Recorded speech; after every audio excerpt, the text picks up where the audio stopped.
This is Capital Clarity, a channel where we explain how money works clearly, simply, honestly. In the previous video, we talked about the history of money, how humanity moved from barter to metal to paper, and eventually to digital numbers on a screen. But today we are going deeper. Today we are asking a much more important question. Why does money have value at all? Why does a piece of paper buy food? Why do numbers in a bank app represent real power? Why does everyone agree to trade their time, energy, and skills for something that cannot be eaten, worn, or used directly? The answer is not obvious, and most explanations you hear are incomplete. At first glance, money looks like value itself. People talk about money as if it is wealth, but money is not wealth. Money is a tool. Wealth is food, shelter, energy, skills, land, technology, and human effort. Money only represents access to those things. If tomorrow money disappeared, real things would still exist. People would still grow food. Houses would still stand.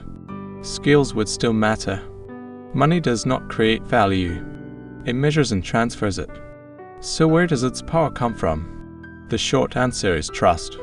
But trust alone is not enough. To understand money, we need to understand three pillars: belief, acceptance, enforcement. When these three exist together, money works. When one breaks, money collapses. Let us start with belief. Money works because people believe others will accept it. Not because it is beautiful. Not because it is rare. Not because it has intrinsic value. $1 is valuable because you believe the next person will take it. That person believes the next one will take it. And so on. This chain of belief is fragile. But when it holds, it is incredibly powerful. If belief disappears, money becomes paper. History has shown this many times. But belief alone is unstable. People believe many things that do not last. Belief needs structure. This is where acceptance comes in. Money must be widely accepted as a medium of exchange. It must be usable everywhere. It must be predictable. If only some people accept a currency, it cannot function as money. If acceptance is limited, money becomes a niche tool. This is why local currencies struggle. This is why failed states experience currency chaos. Money only works when acceptance is broad and consistent. Now comes the most uncomfortable pillar: enforcement. Modern money is not optional. It is required. Governments enforce money through taxes. You must pay taxes in the national currency. This creates permanent demand. Even if you personally dislike the currency, you still need it. This is not accidental. It is structural. Money is backed not by gold, but by the obligation to use it. This brings us to an important realization. Money is not a natural object. It is a social contract. It exists because society agrees to act as if it exists. This agreement is reinforced by laws, institutions, and systems. The moment society stops agreeing, money stops working. This explains why gold worked for so long. Gold was scarce, durable, divisible, difficult to fake. But most importantly, people trusted it. Gold did not have value because it was shiny. It had value because societies agreed it did. Gold was accepted across borders and cultures. It did not depend on one government. But gold had limitations. It was hard to transport, hard to divide for small transactions, impossible to scale with growing economies. As trade expanded, gold became inefficient. Paper money solved this problem. At first, paper represented gold stored elsewhere. It was a claim, not value itself. Over time, the link to gold was removed. This is where many people say money became fake. This is wrong. Money did not lose value when gold backing ended. It changed its foundation. Value moved from metal to trust in institutions. Modern fiat money works because governments demand it for taxes, banks enforce its use, legal systems protect contracts, central banks manage supply. This system is not perfect, but it is functional. and most importantly, it scales. Now let us talk about digital money.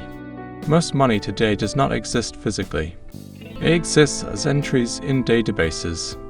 People find this disturbing. They say money is fake now, but money has always been abstract. Even gold coins only worked because of agreement.